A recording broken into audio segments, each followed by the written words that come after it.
महागठबंधन में तीसरे नंबर पे आपको सीट मिली है और 31 सीट में 19 सीट पे तकरीबन आपके कैंडिडेट हैं 29 में से जो सिंगल आपके खाते में 19 सीट आई। आफ्ताब आलम भी यहाँ है। तो हम ये जानना चाह रहे थे कि आपकी विचारधारा जो थी वो बिल्कुल अलग थी और पूरी दुनिया में जानी जाती है। चंद्रशेखर की भी मौत हुई थी जिसकी वजह से शहाबुद्दीन पे आरोप था, लेकिन ऐसे लोगों के साथ आप कैसे चले गए जहां आपका हमेशा कुछ न कुछ मामला रहा है? नहीं, अब हमें लगता है कि देखिए हमारी विचारधारा की ये मांग है, ये विचारधारा ही ये हमें बता रही है कि अगर जमहूरियत खतरे में हो, अगर इंसाफ खतरे में हो, अगर संविधान खतरे में हो, तब उस समय हमारे सामने सबसे बड़ा काम ये बनता है कि उस जमहूरियत को बचा लेना, उस संविधान को बचा लेना। क्योंकि कानून का राज नहीं रहेगा तो हम जो लोगों के अधिकार की लड़ाई लड़ते हैं, गरीबों के लिए, किसानों के लिए, नौजवानों के लिए, वो सारी लड़ाई हम लड़ ही नहीं पाएंगे। अगर बोलने की आज़ादी, लिखने की आज़ादी, जुलूस निकालने की आज़ादी, आंदोलन करने की आज़ादी समाप्त। इसलिए इस बार हमने यही सोचा है कि पूरे देश के सामने एजेंडा है कि एनडीए को रोकना बहुत ज़रूरी है और एनडीए को रोकने के लिए बिहार में जितने एनडीए विरोधी पार्टी हैं उन्हीं पार्टियों को लेकर मोर्चा बना और मुझे लगता है कि इसीलिए इस मोर्चा का इतना व्यापक स्वागत हुआ है कि इस समय बिहार के अंदर राष्ट्रीय जनता दल जो एक बड़ी पार्टी है, एक जनाधार वाली पार्टी है, भाकपा माले जो राष्ट्रीय जनता दल से तो छोटी है लेकिन एक संघर्षशील पार्टी है, गरीबों की पार्टी है, एक बड़ी जनाधार वाली पार्टी है।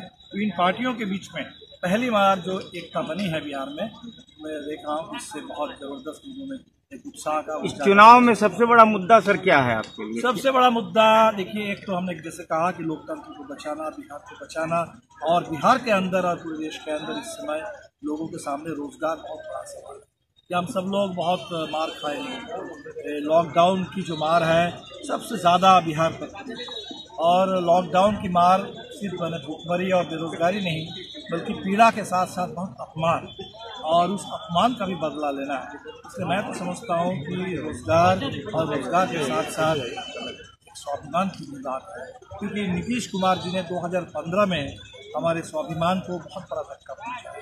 वोट लिया आरएसएस के खिलाफ, बीजेपी के खिलाफ, जनता से वोट लिया और वोट लेकर के उन्होंने गद्दारी की। और इस बार लॉकडाउन के दौर में सबसे ज़्यादा बिहार के मजदूरों के साथ, छात्रों के साथ लिया, और इसीलिए मुद्दा यही है कि हमें अपना रोजगार चाहिए, हक चाहिए और अपना स्वाभिमान चाहिए। विरोधियों का सर आरोप है कि आपको और कांग्रेस को सीट तो ज्यादा दे दिया गया मगर ऐसी सीट दे दी गई है जहां से जीत मुश्किल है, लॉलीपॉप एक तरह से पकड़ा दिया गया है। आप इसको कैसे डिनाई करें? नहीं, ऐसा बिल्कुल नहीं है। पहली बात तो सीट तो ज़्यादा नहीं है, मैं कांग्रेस के बारे में नहीं कह सकता, लेकिन भाकपा माले को और 19 सीट अगर मिली है, लेफ्ट को अगर 29 सीट मिली है, मेरे ख्याल से तमाम लोग कह रहे हैं कि अगर माले को और लेफ्ट को 50 सीट भी मिलती वो बिल्कुल मुनासिब होता। तो सीट कहीं से भी माले को ज़्यादा नहीं मिली है।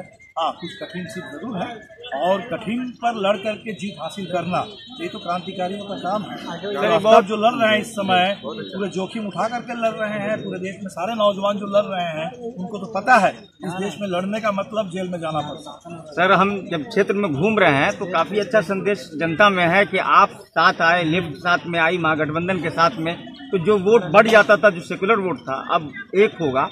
पहले से 3 आपके कैंडिडेट जीते हुए हैं, 3 विधायक जो मेरी नॉलेज में है। क्या लगता है आपको 19 में से कितना आप जीत रहे हैं इस मरतबा? हमने तो कह दिया कि 19 में से एक भी सीट अब हारने के लिए तो नहीं लड़ रहे हैं। 19 में से 19 सीट जीतने लायक है और 19 सीट जीतने के लिए हम लड़ रहे हैं। पूरा बिहार हम लोग जीतने के लिए लड़ रहे हैं इस बार, और मुझे तो लगता है कि इस बार बहुत निर्णायक जनादेश बदलाव। सरकार में आपकी क्या भूमिका होगी? हमारी जो भूमिका होगी कि सरकार ने जो अभी गठबंधन ने जो वादा किया वो वादा पूरा हो, और बिल्कुल समयबद्ध तरीके से नौजवानों की जो उम्मीद जगी है, तो बिहार की जो उम्मीद जगी है वो उम्मीदें पूरी हो, ये हमारा सबसे। हम क्या आशा कर सकते हैं कि अगर आफ्ताब आलम साहब जीतते हैं यहाँ से तो क्या इनको मंत्री पद का दर्जा मिलेगा? शायद पहली बार जीत रहे हैं तो ऐसा आशा करना ठीक नहीं होगा। और राय बड़ा पिछड़ा है सर, अगर ये मंत्री बन जाए राय में बिल्कुल काम होना चाहिए, लेकिन शायद पहली बार ये बड़ी बात होगी कि पहले ही बार चुनाव लड़ करके जीत हासिल करेंगे और राय की जनता का आशीर्वाद रहेगा। और हमें लगता है कि माले का तजुर्बा ही बताता है कि यहाँ तक कि बिना एमएलए बने अगर कॉमरेड आफ्ताब ने इतना काम किया है, और माले पार्टी भी ऐसी पार्टी है जहाँ हमारे 2010 में एक भी एमएलए नहीं थे, लेकिन बिहार के सवालों पर हम लड़ रहे थे। यहाँ तो बस एमएलए बनने से फर्क ये आएगा कि आपको और एक मंच मिल जाएगा। जो आप यहाँ लड़ते हैं खेत खलिहानों में, सड़क पर, एक विधानसभा का मंच भी आपके लिए होगा और पूरे देश में, बिहार में आपकी आवाज़। सर आखिरी सवाल, कन्हैया कुमार स्टार प्रचारक हैं आपकी पार्टी के, क्या वजह है कि कन्हैया कुमार को हम देख नहीं रहे? कन्हैया जी लगे हुए हैं क्योंकि सीपीआई की 6 सीट और राय में आ रहे हैं सर। और राय में तो ये कन्हैया जी से हम लोगों ने बात की थी, तो हमें जो पता चला कि मधुबनी में, हरलाखी में रामनरेश पांडे जी के पूरे चुनाव में लगे हुए हैं इस समय, इसलिए शायद समय नहीं। सर हम घूम रहे हैं, नौजवानों की मांग है कि कन्हैया कुमार एक मर्तबा और राय में आए, कहीं कोई डर तो नहीं महसूस हो रहा है कि उनके आने से डिवीजन हो? हमारा सवाल है, जनता ने हमसे कहा सवाल कहीं भी नहीं है। राष्ट्रीय कन्हैया जी बेगूसराय में क्योंकि लोकसभा का चुनाव लड़े थे, जीत नहीं पाए थे, इसलिए उनके सामने सबसे पहला सवाल, बड़ा सवाल, सीपीआई और सीपीएम के खाते में जो बेगूसराय जिले में 4 सीट है और पूरे उत्तर बिहार में 10 सीट है, उन सीटों पर जीत सुनिश्चित करना, उनको हम लोग चाहते थे और समय अगर निकल पाएंगे जरूर। हमारी तरफ से आपको शुभकामनाएं हैं और जीत की अग्रिम बधाई है। धन्यवाद। आप चलिए हुए माले के सचिव से हमारी बात हो रही थी, दिवांकर जी से। उन्होंने बड़ी बेबाकी के साथ अपनी बात को सामने में रखा और एसीसी न्यूज के दर्शकों को, श्रोताओं को इन्होंने बड़ी खुलकर कहा। हमने हर मुद्दे पे बात की, कन्हैया कुमार से लेकर आफ्ताब आलम